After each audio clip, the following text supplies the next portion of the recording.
The ever evolving word of science chapter first of class seventh. ठीक है, आज हम जानेंगे कि ever evolving word of science मतलब ये साइंस की ऐसी दुनिया है जो हमेशा बदलती रहती है। बदलती क्यों? क्योंकि हम जब न्यू डिस्कवरीज कर रहे हैं, ठीक है, न्यू चीजें एक्सप्लोर कर रहे हैं, तो चीजें मॉडिफाई होकर चेंज होती रहती है।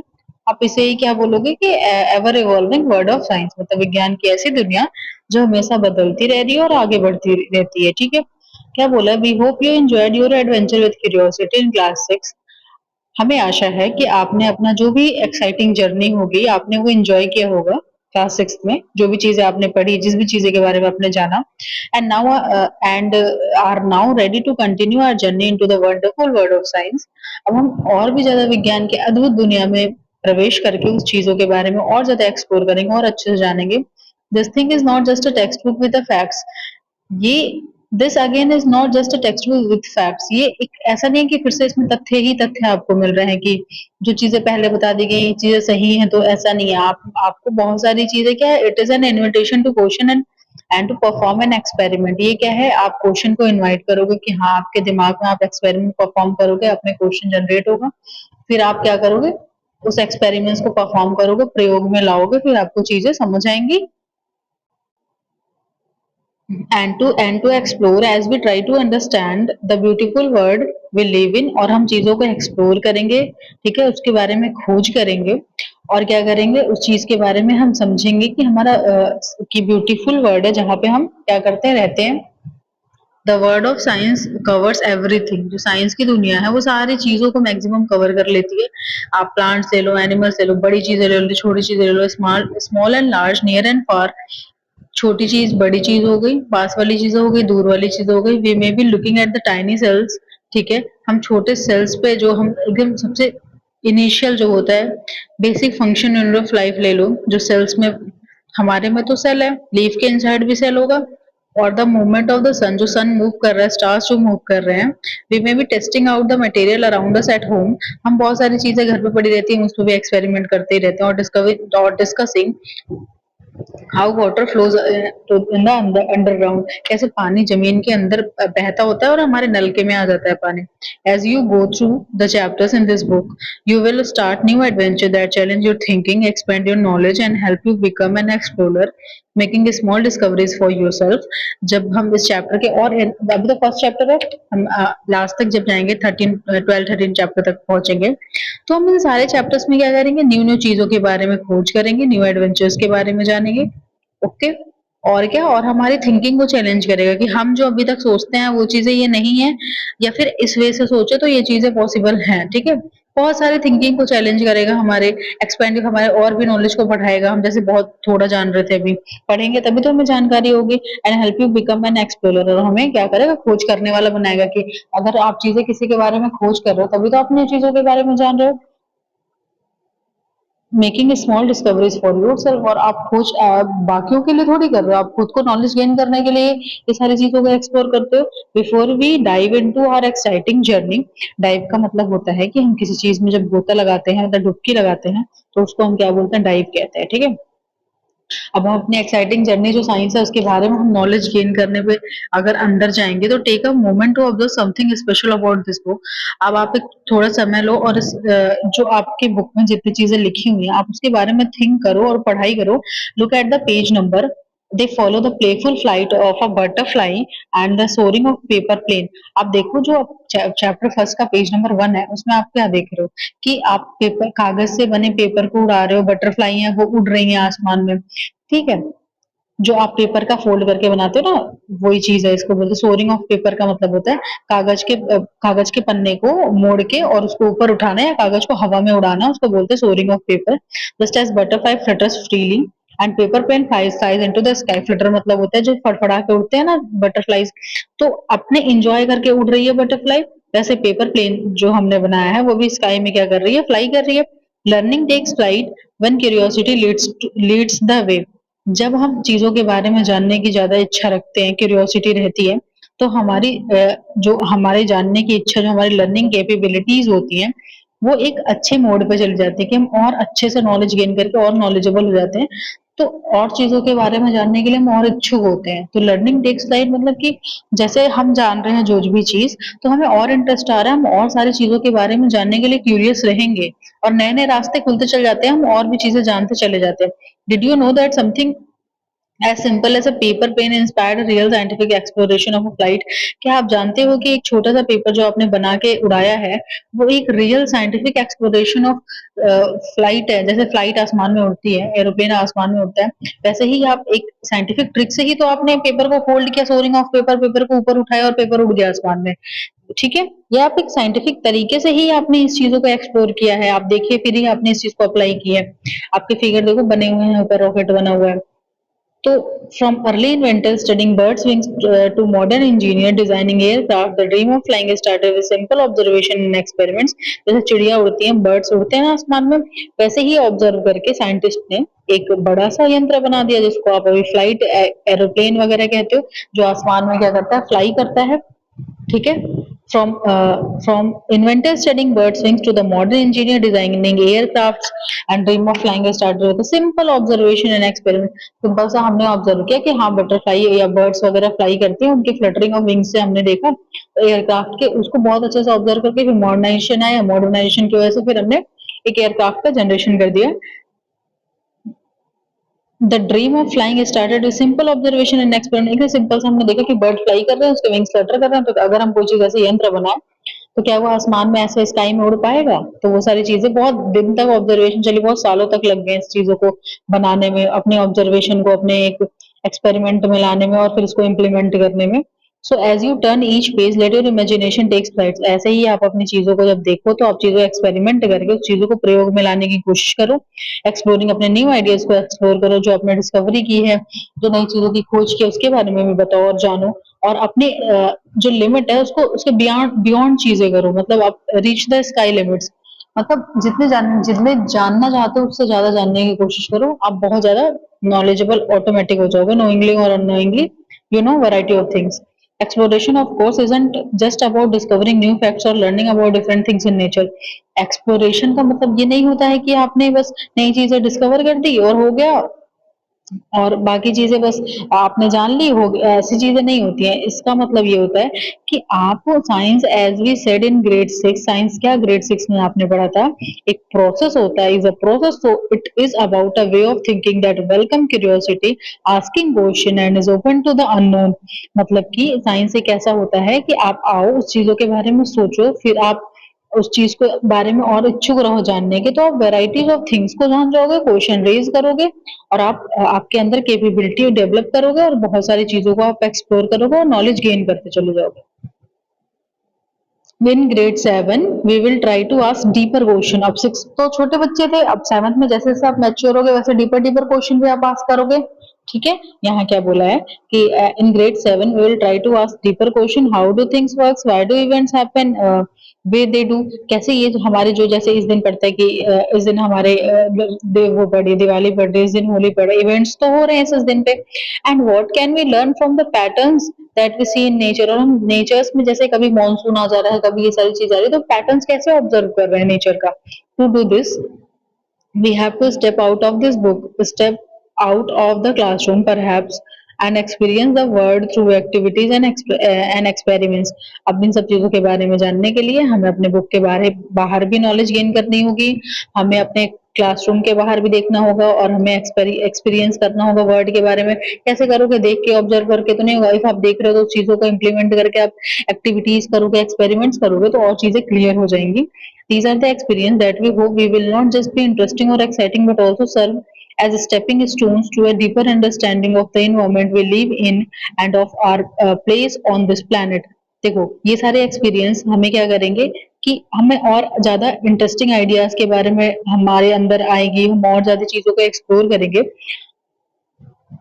और exciting but also serve as stepping stone to a deeper understanding of the environment. और जैसे जैसे हम और चीजों के बारे में जानते चले जाएंगे हम और ज्यादा डीपर नॉलेज गेन करेंगे, ऊपर ऊपर की नॉलेज गेन नहीं करेंगे एनवायरनमेंट में, और अच्छे से हम अपने एनवायरनमेंट को समझेंगे, जहां हम रहते हैं, जिस प्लेनेट पे हम रहते हैं, सारी चीजें हम जानेंगे। जब तक हम एक्टिविटीज और एक्सपेरिमेंट करेंगे तभी तो हम और बहुत अच्छे से सारी चीजें जान पाएंगे। फिर क्या लिखा है, These are the experience that we hope will not just be interesting or exciting, but also serve as a stepping stone to a deeper understanding of the environment we live in and of our planet, place on this planet. We believe that this will also help you to see science as on ongoing process of discovery. आप ये भी believe कराएगा कि आप जो science में जा रहे हो वो एक आप नई डिस्कवरी की आप नए डिस्कवरी के खोज की तरफ जा रहे हो ना, नई चीजें डिस्कवर कर रहे हो। ये नहीं कि जो चीजें पढ़ ली वही चीजें बार बार सेम चीजें चली जा रही हैं। नहीं, ऐसा नहीं होता है। निश्चित रूप से आप क्या कर रहे हो, आप और भी चीजें डिस्कवर कर रहे हो, आप एक चीज पे स्टक नहीं हो, ठीक है। And not just about discovery alone, but also about responsibility. आप कोई चीज अगर सर्च कर रहे हो, कोई चीजें डिस्कवर कर रहे हो, तो आप अपनी नॉलेज अपने तक तो सीमित नहीं रखोगे, आप दूसरे को भी ये सारी चीजें बताओगे ही बताओगे। तो ये अगर आप कोई चीज डिस्कवर कर रहे हो तो आप पे एक तरह से रिस्पॉन्सिबिलिटी भी है कि आप जो चीजें सर्च करो तो उसको एक्सपेरिमेंट और तथ्य के बेसिस पे करो, और उसको चीजें एक्सप्लोर करो। तो चीजें एक्यूरेसी के साथ तब होंगी जब आप आपको लगेगा कि ये मेरी एक रिस्पॉन्सिबिलिटी है, मुझे लोगों को भी इन चीजों के बारे में बताना है। As young science explorer, you will soon see how human activities are linked to what happen in the natural world and are connected to the society we live in. आप जैसे अभी यंग साइंटिस्ट हो ना, आप अगर step by step चीजें करते हो, सिक्स्थ में था कि आप स्टेप बाय स्टेप चीजें करते हो, ऑब्जर्व करते हो, थिंक करते हो, फिर गेस करते हो, फिर अपना आंसर का क्वेश्चन का आंसर फाइंड करते हो। तो आप अभी एज अ यंग साइंटिस्ट आप क्या करोगे, अपनी जो लाइफ से रिलेटेड चीजें हैं वो आप देखोगे कहीं ना कहीं वो नेचर से भी रिलेटेड है, नेचुरल वर्ल्ड से भी रिलेटेड है, ठीक है। सारी चीजें एक दूसरे से कनेक्टेड होते हैं, और हमारी सोसाइटी भी है एक तरह से नेचर से ही कनेक्टेड है जहां हम रह रहे हैं। You will be hope also see the role that science can play in addressing environmental challenges and help in creating a more sustainable world. अब देखो कि जब आप साइंस में और डीप डाइव नॉलेज गेन कर रहे हो तो आपको क्या पता चल रहा है कि आप ऐसे ऐसे जगह पे हो जहाँ पे आप अपनी जितनी भी गतिविधियां कर रहे हो, जितनी भी एक्टिविटीज वगैरह कर रहे हो, वो आपको इन्वायरमेंटल चैलेंजेस आएंगे ही आएंगे, और उसकी वजह से आप एक ऐसा ऐसा संसार, ऐसा एक वर्ड डेवलप करोगे जो लंबे समय तक सुरक्षित रहेगा। सस्टेनेबल वर्ड मतलब होता है कि ऐसा संसार, ऐसा वर्ड जो बहुत लंबे समय तक आप उसको सुरक्षित करके रखे रहो, ठीक है। अगर आप देखो चैलेंजेस फेस करोगे और चीजें ऐसे लेट गो कर दोगे ना, तो एक सस्टेनेबल वर्ड डेवलप नहीं हो पाएगा इन्वायरमेंट में। आपको सस्टेनेबल वर्ड डेवलप करना है तो आप उस अपने रोल को अच्छे से प्ले करोगे, एनवायरमेंटल चैलेंजेस को फेस करोगे, और एनवायरमेंटल चैलेंजेस फेस करने के बाद आप एक ऐसे संसार को डेवलप करोगे जो एक हद तक सुरक्षित है, लंबे समय तक सुरक्षित है, ठीक है। But let us get back into the book. For now you will read about topics in the different field of science, ठीक है। जैसे अभी क्या है कि हम लोग की बुक अभी सेम है, ठीक है, अभी पीसीएम हमारे डिवाइड नहीं है एनसीईआरटी में। तो आप जो थोड़े बड़े हो गए तो आपका क्या होगा, साइंस के वैरायटी ऑफ सब्जेक्ट डिवाइड हो जाएंगे, जैसे physics, chemistry and biology and earth sciences हो जाएंगे, ज्योग्राफी जिसको आप कॉमनली कह सकते हो। तो ये सारी चीजें इसमें डिवाइड हो जाएंगी। Earth sciences, physics, chemistry, biology, while they might appear as different chapters, सब में डिफरेंट डिफरेंट चैप्टर्स होंगे, just as we had said in grade 6, they are all interconnected. सबको पता है सारी चीजें एक दूसरे से इंटरकनेक्टेड है, लिंक्ड है एक दूसरे से, तभी तो आप चीजें पढ़ पाते हो। Scientific ideas in one area often inspire discoveries in another, or at least allow us to ask questions in another area। जैसे आप अभी यहाँ पे हो तो आप एक दूसरे से क्वेश्चन कैसे कर रहे हो, जैसे इधर पे आप हो तो उधर पे क्वेश्चन कैसे कर पा रहे हो कि फिजिक्स क्वेश्चन कैसे बायो से रिलेट कर रहे हैं, कैसे आप चीजें एक दूसरे से इंटरकनेक्टेड हो रहे हो। तो साइंटिफिक आइडियाज जब डेवलप करोगे तो आपको इंस्पायर करेगा कि आप एक दूसरे में डिस्कवरी कर पाओ और एक दूसरे से क्वेश्चन कर पाओ, ठीक है। यहाँ पे बोला डिफरेंट डिफरेंट चैप्टर्स को पढ़ लिए, अब आप इंटरकनेक्टेड देखोगे, आप नए नए डिस्कवरीज करोगे, और अपने अपने दिमाग में क्वेश्चन फाइंड करोगे, अच्छे से आपने चीजों को एक्सप्लोर किया तो आप में आंसर भी डेवलप हो जाएगा। So let us take a quick journey through our book for this year. अब अपनी बुक के बारे में हम पढ़ेंगे और चीजों के बारे में जानेंगे, ठीक है। We will start by looking at the properties of the material. हम मटेरियल की प्रॉपर्टी को देखेंगे, अपने आसपास के जितने भी मटेरियल उसकी प्रॉपर्टी को, किसमें क्या क्वालिटीज हैं। मान लो फ्रूट्स है तो ऑरेंज है, अमला है, मैंगो है, और टोमेटो है, इन सब चीजों के बारे में जानेंगे, ठीक है। Mostly the things we experience but perhaps never ask question about it. बहुत सारी चीजें हम ऐसी है जानते हैं बट हम उसके बारे में क्या करते हैं, क्वेश्चन नहीं पूछ पाते हैं कि अच्छा ऐसा होगा क्या, मतलब थोड़ा सा होता है कि क्यों ही पूछना है, ठीक है। लेकिन अभी क्या है, हम अपनी चीजों के बारे में जानेंगे और उसके बारे में क्यूरियस रहेंगे तो हम क्वेश्चंस भी रेज कर पाएंगे, ठीक है। Why are some fruits are कुछ फ्रूट खट्टे क्यों होते हैं? What happens when we wash हल्दी stain on our school uniform? क्या होगा जब स्कूल के यूनिफॉर्म पे हल्दी का स्टेन लग जाए, हल्दी का दाग लग जाए और हम उसको पोंछ रहे हैं तो क्या होगा कि वो कलर वहां पे रहेगा या कलर छूट जाएगा? तो सारी चीजें हैं, हम जब पढ़ेंगे तभी तो हम जानेंगे। यहाँ पे देखो, ये हमने पढ़ाया है कि ऑरेंज में कौन से एसिड पाए जाते हैं, अम्ला में कौन सा होता है, मैंगो में कौन सा होता है, टमाटो में कौन सा होता है, ठीक है। अब यहाँ देखो, we then move on and play with some electric batteries, हम आगे बढ़ेंगे और इलेक्ट्रिक बैटरी से खेल रहे हैं। लैंप एंड वायर, इसमें लैंप लगा है, वायर लगा है, to try to find other kind of properties of material. हम सारी चीजें इंटरकनेक्ट कर रहे हैं, यहाँ पे एक दूसरे से जोड़े हुए हैं, स्पून है, बल्ब लगाए हुए हैं। तो हम यहाँ ये देखेंगे कि जो हमने मटेरियल्स लगाए हैं उसमें क्या है प्रॉपर्टी, मेटल है, नॉन मेटल है, कौन सी प्रॉपर्टीज है मटेरियल की। What kind of material do we need to make a lamp glow, कौन सा मटेरियल चाहिए होगा जिससे ये लैंप जल जाए अगर हम बैटरी से कनेक्ट कर रहे हैं तो। अगर यहाँ हम लकड़ी का लॉग लगा दें, ठीक है, तो क्या जलेगा? अगर हम मेटल लगा दे तो जलेगा, प्लास्टिक लगा दे तो जलेगा। तो वैराइटीज ऑफ थिंग्स है कि हम क्या यहाँ यूज करें कि बल्ब ग्लो कर जाए, ठीक है। This will lead us to classifying material based on their properties, properties के बेसिस पे आपने इसको, आप इसको बताओगे कि यहाँ क्या लगाना है, मेटल लगाना है, नॉन मेटल लगाना है, कौन सी चीजें लगानी है। And we will enter the word of metal and non metal. अब हम इसी के रिगार्डिंग हम अंदर क्या एंट्री करेंगे, मेटल और नॉन मेटल को जानेंगे कि इसमें डक्टिलिटी होती है, किसमें मैलेबिलिटी होती है, ठीक है। डक्टिलिटी किसमें, मैलेबिलिटी किसमें है, ये सारी चीजें, और कौन सा इलेक्ट्रिसिटी कंडक्ट करता है, कौन सी इलेक्ट्रिसिटी कंडक्ट नहीं करती है। We know from our experience that a torch battery run out eventually and can't be used again. हमने देखा है कि जो मतलब अपने एक्सपीरियंस से आप लोग ये देखे होंगे कि जब आप टॉर्च चलाते हो तो टॉर्च की बैटरी पहले क्या होता था, अभी तो चार्जिंग टॉर्चेस आ गए हैं, तो टॉर्च की जब हम अभी भी है, जब टॉर्च की बैटरी कभी कभी ओवर हो जाती है तो टॉर्च जलता नहीं है, ये डिम चलते चलते फिर बंद होता है, सडन बंद हो जाता है। तो हमने देखा है कि टॉर्च की जो बैटरी अगर खत्म हो जाती है तो क्या होता है कि वो टॉर्च दोबारा जलता नहीं है।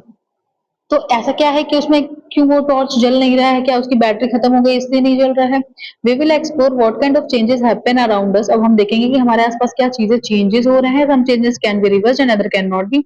वही चीज है, अगर आपकी टॉर्च की बैटरी खत्म हो गई, क्या आप बैटरी वही बैटरी चार्ज करके लगा सकते हो? पॉसिबल है तो वो रिवर्सिबल हो जाएगा।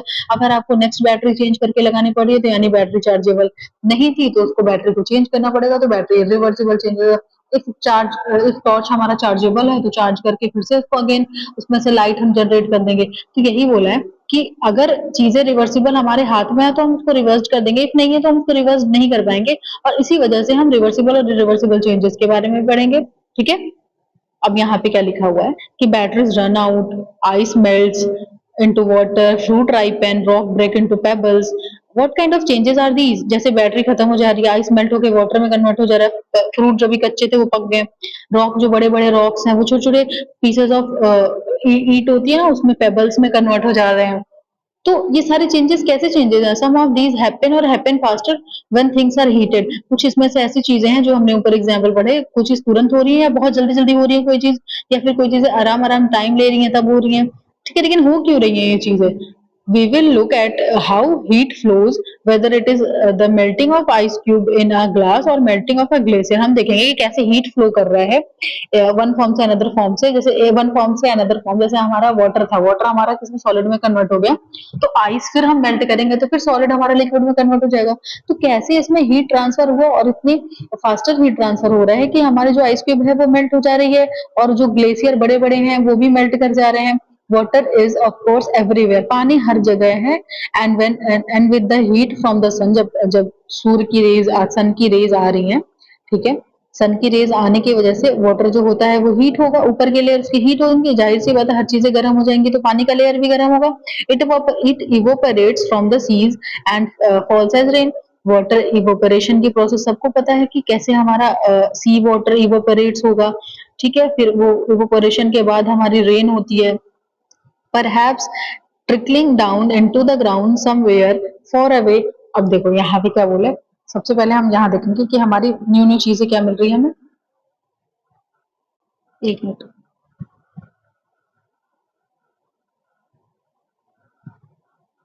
यहाँ पे देखो क्या दिया है, यहाँ लिखा है water is of course everywhere and when, ये तो हो गया। यहाँ पे लिखा है कि sun it evaporates from the sea and fall as a rain.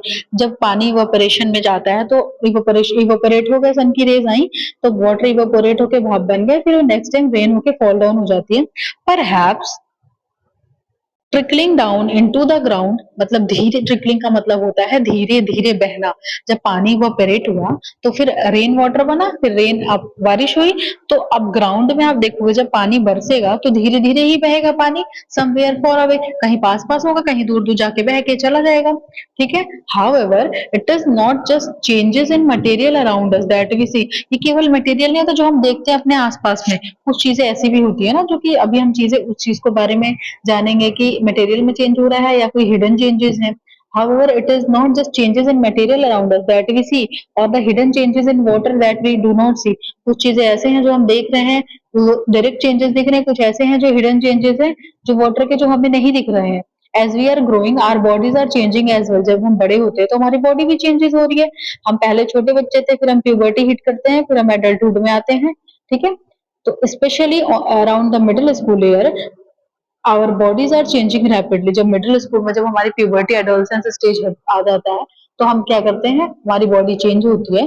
तो मिडिल स्कूल ईयर में बॉडी चेंज होती है मेल फीमेल सारे बच्चों की। Why not just us human, there are life process that are essential to all living for their survival. देखो, केवल हम जैसे ह्यूमन के लिए ही ये जीवन नहीं है कि हमें ही सर्वाइव करना है, लाइफ प्रोसेस सबके लिए हैं। एनिमल ले लो, प्लांट ले लो, सबके लिए सर्वाइवल के लिए कुछ कुछ नीड्स हैं, उनकी रिक्वायरमेंट पूरी होनी चाहिए। ठीक है, to grow we have to eat and breathe, blood has to circulate, the nutrient from the food all over the body and so on। हम बड़े हो रहे हैं तो ऐसे तो रैंडमली बड़े नहीं हो रहे, हमें खाना चाहिए, हमें सांस लेने के लिए ऑक्सीजन चाहिए, ब्लड हमारे ओवरऑल बॉडी में सर्कुलेट करना चाहिए, ताकि जब ब्लड सर्कुलेट करेगा हमारे फूड से जो न्यूट्रिएंट्स होंगे वो हमारे ब्लड में जाएंगे, और ब्लड से हमारे ऑल ओवर बॉडी में जाता है। ठीक है, वैसे हमारा फूड हमारे ऑल ओवर बॉडी में पहुंच जाता है। बट वाई एनिमल्स अलोन, केवल एनिमल्स ही क्यों ये सारी प्रोसेस कर रहे हैं? Don't plants also need food to grow, क्या प्लांट्स को फूड नहीं चाहिए ग्रो करने के लिए? How do they get their food? अब पूछ रहे हैं कि प्लांट्स कैसे अपना खाना बनाते हैं, कैसे खाना खाते हैं ये सब। डू दे ऑल्सो ब्रीथ, क्या प्लांट ऑल्सो ब्रीथ करता है, सांस लेता है? हाउ, अगर लेता है तो कैसे लेता है? Over the time that life have evolved on our planet earth, it has figured out how to do this in a beautiful and carefully balanced way. अब हम देखेंगे कि कैसे कितने अच्छे बैलेंस्ड वे में सारी चीजें हो रही हैं। What but what is time, लेकिन टाइम का क्या? The clock on the wall or a wristwatch tell us the time and how it passes. अब देखो, जो क्लॉक दीवार पे लगी होती है या फिर जो हम रिस्ट वॉच पहनते हैं, कलाई में अपने घड़ी पहनते हैं, तो बताता है ना कि टाइम कितना हुआ, कितना टाइम कैसे चला जाता है, बीत जाता है टाइम। ठीक है, सुबह होती है फिर शाम हो जाता है। We get prepare to go to school in the morning and we are ready to sleep at night. जैसे हम सुबह स्कूल जाने के लिए खुद को प्रिपेयर करेंगे और रात में हम सोने का टाइम हो जाता है। तो ओवरऑल ये पूरा चला ना, पूरा दिन 24 आवर का चलता है। But have you thought about how we measure time? क्या आपने कभी सोचा है कि आप टाइम को कैसे मेजर करते हो? And how fast does the something happen, और कैसे ये चीजें over a period of time तुरंत चेंज होके हो रही हैं सारी चीजें। Long before the age of electric clocks and digital clocks, electric clocks और डिजिटल क्लॉक्स के पहले early human observe the shadow of the object in the sun and use the position of the shadow to tell the time. पहले क्या होता था ना, हमारे electrical watch थे ना, डिजिटल ना एनालॉग, कोई वॉच नहीं थी, तो हम शैडो के पोजीशन से टाइम को ऑब्जर्व करते थे। ठीक है, जैसे हमने कोई ऑब्जेक्ट रख दिया और उसके शैडो से हम क्या करते थे, अपने टाइम को, उसकी शैडो अगर लेफ्ट साइड है, राइट साइड है, मिडल में है, तो हम ऐसे क्या करते थे, टाइम को पता लगा लेते थे कि इतना बज रहा है। वो एक एजम्पशन होता था, लमसम वो टाइम लेते थे तो हम बता देते थे। Light and shadow are not just useful for shadow puppets or to tell the time. देखो, लाइट और जो शेडो है, जैसे लाइट आ रही है और उसकी जो परछाई बन रही है, वो केवल यूजफुल नहीं है कि ठीक है शेडो बन गया, हमें एक कठपुतली या हमें कुछ चाहिए कि जिसका परछाई बन रहा है, जिसकी वजह से हमें टाइम को बताना है। पपेट्स का मतलब होता है कठपुतली। या फिर कोई ऑब्जेक्ट, यहाँ पे ऑब्जेक्टिफाई किया है कि आप एक ऑब्जेक्ट रखो और उसका ही आप उस पे ही लाइट पड़ेगी, उसका ही शैडो बनेगा, तब आप टाइम का ड्यूरेशन बता पा रहे हो कि कितना वो टाइम हो रहा है। Naturally lights help us to see and today we have developed a lot of ways to generate light. देखो, जो नेचुरली क्या होता है, लाइट लाइट यूजफुल क्यों है? लाइट हमें हमें देता है कि हम चीजों को अपने आसपास देख पाते हैं। ठीक है, और आजकल क्या है कि पहले क्या होता था, लाइट केवल इलेक्ट्रिसिटी से जनरेट होता था, अभी वैराइटीज ऑफ वेज हैं कि जिससे हम लाइट को जनरेट कर सकते हैं। So we can read a book at night even when, और लाइट को जनरेट तो कर सकते हो, बट लाइट का यूजफुल वो क्या है कि आप, लाइट हमारे लिए क्यों यूजफुल है, प्रॉपर्टीज क्या है, लाइट यूजफुल क्यों है, लाइट इसलिए यूजफुल है ताकि हम उससे पढ़ाई कर पाते हैं, रात में भी हम चीजें देख पाते हैं। ठीक है, मान लो सन, किसी दिन सनसाइन नहीं है, किसी दिन बहुत बारिश है और रात हो गई फिर भी नहीं दिखाई दे रहा, तो लाइट अगर है तो हम चीजों को देख पाते हैं ना, लाइट इसलिए यूजफुल है। But more importantly asking question about the nature, अब हम नेचर के बारे में ये पूछ रहे हैं, of light has given us a very deep understanding of the universe we live in. Light की वजह से देखो हमारे अंदर बहुत डीप इम्पैक्ट है कि लाइट कैसे बन रहा है, इफ है तो लाइट, लाइट की वजह से हम चीजों को देख पा रहे हैं, तो बहुत ज्यादा हमें अभी बहुत डीप नॉलेज और डीप अंडरस्टैंडिंग रखनी होगी, तब हम इस यूनिवर्स में जो रह रहे हैं हम चीजों को समझ पाएंगे। while while we will perhaps learn about it only later, light and shadow are not just limited to things around us home। केवल लाइट जो होता है वो केवल यहाँ तक सीमित नहीं है कि हमने लाइट देख लिया, लाइट से हम चीजें देख लिए कि लाइट जली और चीजें हमें पता चल गई, ये नहीं है। लाइट जो है इसके बियॉन्ड भी चीजें हैं, हमारे घर के बाहर भी लाइट का बहुत ज्यादा यूज है, लाइट के बारे में हम बहुत ज्यादा चीजें एक्सप्लोर कर रहे हैं, हम बहुत ज्यादा चीजें जान रहे हैं कि लाइट जनरेट कैसे हो रहा है, लाइट से और क्या यूजफुल चीजें हैं, तो बहुत सारी चीजें हैं कि हम अपने घर से निकले तो हम बहुत सारी चीजें जान पाएंगे, केवल घर तक सीमित नहीं होती वो चीजें।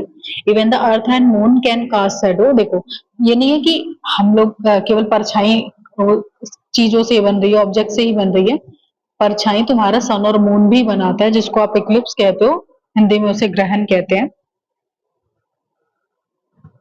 Even the earth and moon can cast shadow, ठीक है, अर्थ और मून भी क्या करते हैं, छाया बनाते हैं। छाया बनाना, कास्ट शैडो का मतलब क्या होता है, छाया बनाना। Leading to the fascinating phenomena of the eclipse, अब हम बहुत सुंदर, फैसिनेटिंग का मतलब हमने बताया था कि बहुत सुंदर फिनोमिना में अब हम जाएंगे, अब हम जानेंगे कि बहुत इंटरेस्टिंग, फैसिनेटिंग का आप बेसिकली मतलब तो ऐसे लेते हैं कि बहुत अच्छा, बहुत वाओ चीजें, बट अब फैसिनेटिंग का एक्सट्रीमली इंटरेस्टिंग होगा कि अब बहुत इंटरेस्टिंग फिनोमिना है इक्लिप्स की, हमेशा तो होता नहीं है, वंस इन अ व्हाइल है, ये कभी कभी हो रहा है, तो हम चीजों के बारे में, फैसिनेटिंग है इसके बारे में जानेंगे। And of course we have day and night that depend on receiving light from the sun, और हम देखते हैं कि जैसे सन, जिधर जिस साइड सन की रेज आती है अर्थ पे उधर डे होता है, जिस साइड नहीं आती है उस साइड नाइट होता है।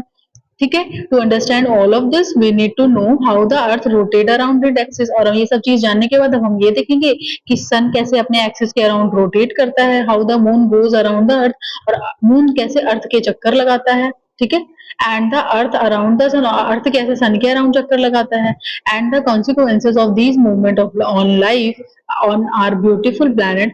देखो अब हम क्या देख रहे हैं कि ये सारी जो चीजें हमने देखी हैं, ठीक है, इसका परिणाम क्या हो रहा है, कॉन्सिक्वेंसेस का मतलब होता है इफेक्ट, रिजल्ट्स। हमें जो चीजें हम देख रहे हैं, शैडो कास्ट हो रहा है और लाइट इधर पड़ रही है, उधर डे हो रहा है, उधर नाइट हो रहा है, तो इन सारी चीजों के रिजल्ट्स क्या हैं, इन सारे मूवमेंट्स के कॉन्सिक्वेंसेस क्या हैं, कि हमारे ब्यूटीफुल प्लेनेट पे अभी डे हो रहा है, यही सारे हैं ना, कि इन सबके जो डे नाइट ये सारी चीजें हो रही है, उस पे ही हमारी लाइफ साइकिल डिपेंड है, हम अपने डिपेंडेंसी उस पर रख रहे हैं, सारे रिजल्ट्स तो इस पे ही डिपेंड कर रहे हैं। while all this might have your head spinning, अब आप ऐसे अपने सर को थोड़ा हिलाओ और सोचो कि is not it is amazing that we human can wonder about the wonderful world we live in. ऐसा नहीं होता कि हमें ये सोचना चाहिए कि हम कितनी ब्यूटीफुल दुनिया में रह रहे हैं यहाँ पे, कि कितनी अच्छी चीजें हैं, कितनी अद्भुत दुनिया में हम रह रहे हैं, कि यहाँ पे वैरायटी ऑफ थिंग्स है, केवल एक चीज एक्सप्लोर करने के लिए नहीं, वैरायटी ऑफ थिंग्स एक्सप्लोर करने के लिए है। In the chapter that follow, you will also make a simple observation and do fun experiments and dive into the topics that we need careful thinking। ठीक है, अब हम क्या करेंगे इस चैप्टर में, हम एक मतलब हम क्या फॉलो कर रहे हैं कि हम एक सिंपल ऑब्जर्वेशन किए, हम सारी चीजें देखें, ठीक है, और हम इफ पॉसिबल हुआ तो हम फन टू एक्सपेरिमेंट भी करें कि हाँ ठीक है ये चीजें अच्छी थी तो हमने किया, और हम टॉपिक्स के अंदर, एक होता है ना डाइव का मतलब क्या होता है, हम डुबकी लगा के चीजें, डाइव का मतलब होता है ये कि आप डुबकी लगा रहे हो, और यहाँ पे डाइव का मतलब होगा कि आप एकदम डीपली स्टडी करोगे और चीजों के बारे में जानोगे through experiment, through knowledge, through अपनी कैपेबिलिटीज। ठीक है, each chapter build on what you already know the and encourage you to ask question। जितने भी चैप्टर्स हैं ना इसमें, तो हम लोग को क्या है कि हम लोग अगर चीजें जान रहे हैं तो हम इसमें आपको ये भी है कि अगर टॉपिक्स आपने ध्यानपूर्वक पढ़ा है, अपनी डीप डीप थिंकिंग से आपने अपनी चीजें पढ़ी है। केयरफुल थिंकिंग का मतलब क्या होता है कि आप बहुत ध्यानपूर्वक कोई चीजें पढ़े हो तो वो आपको इंकरेज भी कर रही है, आपको प्रोत्साहित भी कर रही है। अगर आप इतना पढ़ रहे हो तो आप आगे पढ़ोगे, आपको और नॉलेज गेन होगा इसके बारे में, क्लैरिटी आपको आगे वाले टॉपिक पे मिल जाएगी। ठीक है। As you will find out, even those experiment that seems to be confirmed what we think will happen। आपने जो सारे एक्सपेरिमेंट किए और उसके बाद क्या होगा, might lead to some additional questioning। और भी सारे क्वेश्चन आपके दिमाग में आएंगे, that might need more experiment and more question। फिर आप सोचोगे कि ये चीजें हो गई, अभी और एक्सपेरिमेंट छोटे मोटे कर लेते हैं और चीजें हमारी क्लैरिटी हो जाएंगी और चीजें हमें क्लैरिफाई हो जाएंगी। Happy exploring activity 1.1 questioning the answer in school और during test you are usually given questions and expected to find the answer. School में क्या होता है, जब हमारे टेस्ट होते हैं तो हमें क्वेश्चंस दिए जाते हैं और वो लोग हमसे एक्सपेक्टेड होते हैं कि हम उसका आंसर फाइंड करें और उन्हें आंसर दें। But let us turn that around to think like a scientist. It is equally important to ask interesting question. हमेशा ये नहीं कि टीचर्स ही क्वेश्चन कर रहे हैं, आप भी क्या है, आप भी चीजों के बारे में जब डीप डाइव नॉलेज रखोगे तो आप भी उस चीजों के बारे में एक्सप्लोर करके आप भी उस चीज के बारे में क्वेश्चनिंग कर सकते हो। Great scientist do not just answer questions. जो साइंटिस्ट वगैरह होते हैं वो केवल आंसर नहीं करते, वो अपने दिमाग में क्वेश्चंस भी ऐसे फाइंड आउट करते थे कि अच्छा ये वाली चीजें हमने ये एक्सपेरिमेंट कर दी, अगर हम ये चीजें ऐसे कर देंगे तो ये भी हो जाएगा, लेकिन कैसे होगा। तो क्वेश्चन हम खुद के दिमाग में रेज करते हैं, जरूरी नहीं है सिर्फ आंसर आंसर ही करते रहो, अपने दिमाग में क्वेश्चन भी रेज करो, उस चीजों को फाइंड आउट करो, फिर आप क्या करोगे, answer ढूंढोगे। Remember, last year we had said to be a wise person, you must be a wise person। इसका मतलब ये है कि हमने जैसे लास्ट ईयर क्या था कि किसी ने कहा था कि आपको एक सच्चा आदमी बनना है, तो आपको क्यों वाला जैसे आपको क्वेश्चन रेज करना ही पड़ेगा कि अगर आप देखो, आप अगर अच्छी चीजों से पढ़ रहे हो ना, कोई चीजें कोई टॉपिक है आपने बहुत अच्छे से पढ़ा है, तो जाहिर सी बात है आपके दिमाग में मल्टीपल क्वेश्चन आएंगे, तभी आपने उस चीजों को बहुत अच्छे से पढ़ा है। अगर आप वाइजली कोई चीजें पढ़ रहे हो, ठीक है, तो आपके दिमाग में जरूरी नहीं आपने पढ़ के हटा दिया, आपने वेराइटीज ऑफ क्वेश्चन जनरेट होंगे आपके दिमाग में कि ऐसी चीजें क्यों हो रही हैं। Look at the answer below. आप नीचे आप आंसर देखो। Your task is to come up with a curious creative and fun question or situation that could lead to these answers. अब आप देखो अपने क्वेश्चन, अपने आंसर जो आपने लिखे हैं, आप देखो कि आपने आंसर लिख दिया, आप उससे क्वेश्चन बनाओ कि जस्ट ऐड सम मिल्क। किसमें ऐड मिल्क करोगे, ये सारे क्वेश्चन है, आप उसका अब सारे आंसर से आप उसका क्वेश्चन ढूंढोगे। There are never any wrong question, so let your imagination run wild. कोई ऐसा नहीं है कि आप एक रॉन्ग रॉन्ग क्वेश्चन को जो आपको आंसर दिख गया तो आप एकदम कुछ भी भर दे रहे हो क्वेश्चन में, ऐसा नहीं है। आपकी इमेजिनेशन, आपकी जो थिंकिंग है वो बियॉन्ड एक्सपेक्टेशन, मतलब आपका एक्यूरेसी के साथ साथ एक अच्छा क्वेश्चन भी बनना चाहिए, नहीं कि उलझुल जुलूल कुछ भी लिख दे रहे हो। Since such exercises might not be very familiar, here is an example to help you। अब आपको देखो, ऐसा नहीं है कि आप कोई अगर आपको आंसर मिल रहा है तो आप क्वेश्चन कुछ भी बना रहे हो, उससे रिलेटेबल ही क्वेश्चन बनाओगे। तो नीचे कुछ आंसर्स दिए हुए हैं, आप उसका क्वेश्चन देखोगे, ठीक है। Suppose the answer was just to make it half. मान लो आंसर तुम्हारा केवल आधा दिया है, पूरा पूरा नहीं लिखा हुआ है। What all could this be a response to? Well it could range from how do we ensure getting equal share of cake to my essay is too long। अब जैसे ये सारे क्वेश्चंस है, यहाँ क्या बोला है कि how do you ensure getting equal share of cake. आप कैसे इंश्योर करोगे, आप कैसे चीजें श्योरिटी लोगे कि आपको इक्वल अमाउंट ऑफ केक मिल रहा है, जिसको जितना सबको मिल रहा है कि to my essay too long or I can fit this in the envelope or even I cannot dance to such a long song, all very different। देखो एक सारे जितने आंसर लिखे हैं या जितने यहाँ क्वेश्चन पूछे हैं, जितने भी क्वेश्चन पूछे, क्या एक दूसरे से कोई रिलेट कर रहा है? क्या कोई केक का पीस तुम्हारे एस्से से रिलेट कर रहा है, या फिर तुम अपने एनवेलप में फिट हो पाओगे लिफाफे में, या फिर तुम डांस इतने लंबे गाने पे नहीं कर पाओ? कोई एक दूसरे से रिलेट नहीं कर रहा है, ठीक है। तो यहाँ बोला है सो let us see what kind of creative question you can ask. नीचे जो क्वेश्चन दिए, नीचे जो आंसर दिए हैं, तो उसका क्या क्रिएटिव क्वेश्चन आप फाइंड आउट कर सकते हो। Please ask a more interesting and not obvious question like what is 32 plus 10। अब ऐसा ऑब्वियस क्वेश्चन नहीं पूछना कि 32 प्लस 10 को ऐड करोगे तो कितना हो जाएगा, ये चीजें तो नहीं पूछोगे कि अरे ये तो बहुत ईजी है 32 हो जाएगा। और even what is the answer to life the universe and everything, आप देखो जो आपको आंसर दिया आप इंटरेस्टिंग बेस्ड पे, आपकी क्यूरियोसिटी के बेसिस पे, आपकी केपेबिलिटी के बेसिस पे इंटरेस्टिंग क्वेश्चंस होने चाहिए इस आंसर्स के। ठीक है, ओवरऑल ये चैप्टर डन हो गया। Thank you.